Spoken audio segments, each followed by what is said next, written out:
आखिरकार प्रधानमंत्री नरेंद्र मोदी और बशीर बद्र की किस तरह की केमिस्ट्री रही थी?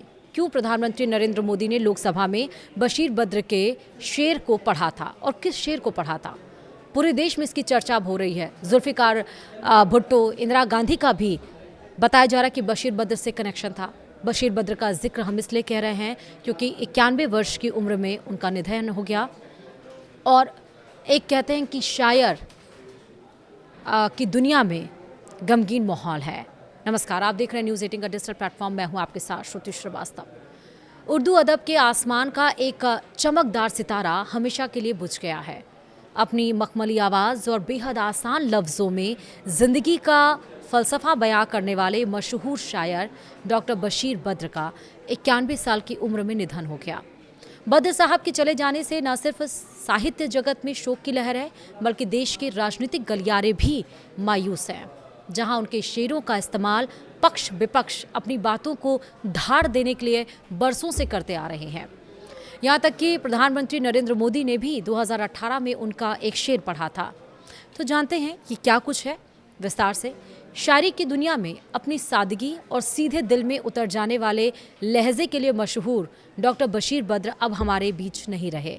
91 साल की उम्र में उन्होंने इस दुनिया को अलविदा कह दिया। वे पिछले काफ़ी लंबे समय से बीमार चल रहे थे और उनके निधन की खबर आते ही पूरे देश के साहित्य प्रेमियों और प्रशंसकों में शोक की लहर दौड़ गई। बशीर बद्र साहब ने उर्दू गज़ल को एक नया और बेहद सहज मिजाज दिया था। यही वजह थी कि उनकी लिखी लाइनें सिर्फ मुशायरों तक सीमित नहीं रहीं, बल्कि देश की संसद से लेकर चाय की टपरियों तक हर आम और ख़ास की ज़ुबान पर गूंजती थी। उनके इस दुनिया से जाने पर आज इस ऐतिहासिक वाक़ये की चर्चा पूरे देश में दोबारा तेज़ हो गई है। जब देश के प्रधानमंत्री नरेंद्र मोदी ने संसद के भीतर उनके एक मशहूर शेर को पढ़कर पूरे देश में सनसनी मचा दी थी। बशीर बद्र साहब के जाने के इस गमगीन मौके पर हर किसी को साल 2018 का वो वाक़या याद आ रहा है, जब लोकसभा में प्रधानमंत्री नरेंद्र मोदी और तत्कालीन कांग्रेस नेता मल्लिकार्जुन खड़गे के बीच मशहूर शायर बशीर बद्र की शायरी को लेकर देखने को मिला था। मौका था फरवरी 2018 राष्ट्रपति के अभिभाषण पर लाए गए धन्यवाद प्रस्ताव पर चर्चा का। 6 फरवरी को कांग्रेस की तरफ से मल्लिकार्जुन खड़गे ने सरकार पर तीखा हमला बोला था, जिसका जवाब देने के लिए 7 फरवरी को प्रधानमंत्री नरेंद्र मोदी खुद सदन के सामने उपस्थित थे।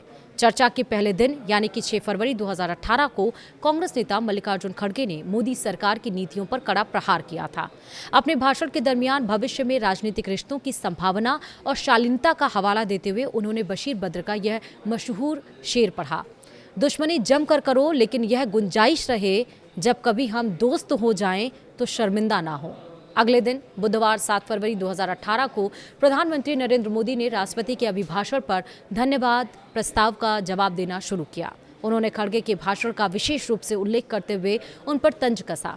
पीएम मोदी ने कहा कि खड़गे जी ने बशीर बद्र की शायरी तो पढ़ी, लेकिन अपनी राजनीतिक सुविधा के अनुसार उसके बाद की महत्वपूर्ण लाइनों को छोड़ दिया। उसके बाद पीएम मोदी ने बशीर बद्र का ही एक और शेर पढ़कर विपक्ष की मंशा पर निशाना साधा। जी बहुत चाहता है सच बोलें, क्या करें, हौसला नहीं होता। पीएम का ये अंदाज देखकर पूरी संसद ठहाकों से गूंज उठी थी और बद्र साहब का ये शेर रातों रात पूरे देश में ट्रेंड करने लगा था। जिस समय यह ऐतिहासिक बहस चल रही थी, उस समय सदन का माहौल बेहद तनावपूर्ण था। केंद्र में सत्तारूढ़ राष्ट्रीय जनतांत्रिक गठबंधन के तत्कालीन घटक दल तेलुगु देशम पार्टी के सदस्य आंध्र प्रदेश को विशेष दर्जा देने की मांग को लेकर भारी नारेबाजी कर रहे थे।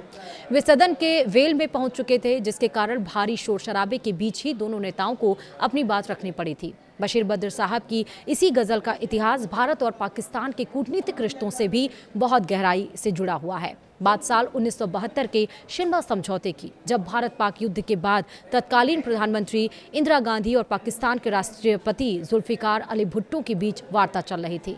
तनाव बेहद चरम पर था और बातचीत किसी नतीजे पर पहुंचती नहीं दिख रही थी। तब माहौल की गंभीरता को कम करने और भविष्य में शांति की उम्मीद जगाने के लिए भुट्टो ने इंदिरा गांधी के सामने यही शेर पढ़ा था कि दुश्मनी जम कर करो, लेकिन ये गुंजाइश रहे डॉक्टर बशीर बद्र पिछले कई सालों से स्वास्थ्य संबंधी समस्याओं से जूझ रहे थे। बढ़ती उम्र और लंबी बीमारी के कारण वे सार्वजनिक जीवन और मुशायरों से पूरी तरह दूर हो गए थे, लेकिन सोशल मीडिया और किताबों के जरिए उनकी शायरी लगातार लोगों के दिलों को छूती रही।